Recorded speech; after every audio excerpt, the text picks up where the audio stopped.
প্রিয় দর্শক, আসন্ন গণভোট ও জাতীয় সংসদ নির্বাচন স্থগিত হওয়ার বিষয়ে সামাজিক যোগাযোগ মাধ্যমে ছড়িয়ে পড়া তথ্যকে অপপ্রচার বলে জানিয়েছেন নির্বাচন কমিশন। কমিশন স্পষ্টভাবে বলেছেন যে পূর্ব নির্ধারিত তারিখ অনুযায়ী 12 ফেব্রুয়ারি সারা দেশে ভোট গ্রহণ অনুষ্ঠিত হবে। বিজ্ঞপ্তিতে আরো বলা হয় যে সম্প্রতি যা সামাজিক যোগাযোগ মাধ্যমে কয়েকটি অসাধু চক্র আসন্ন গণভোট ও জাতীয় সংসদ নির্বাচন স্থগিত হওয়ার বিষয়ে বিভ্রান্তিকর তথ্য ছড়িয়ে দিচ্ছে।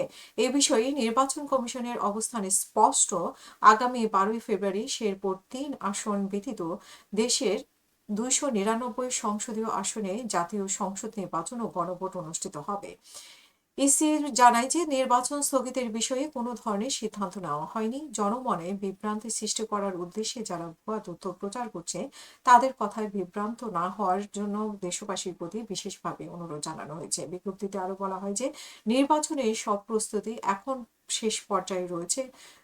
ভোট গ্রহণ সুষ্ঠু ও শান্তিপূর্ণভাবে সম্পন্ন করতে সারা দেশে নিরাপত্তা ব্যবস্থা জোরদার করা হয়েছে বলে জানিয়েছে নির্বাচন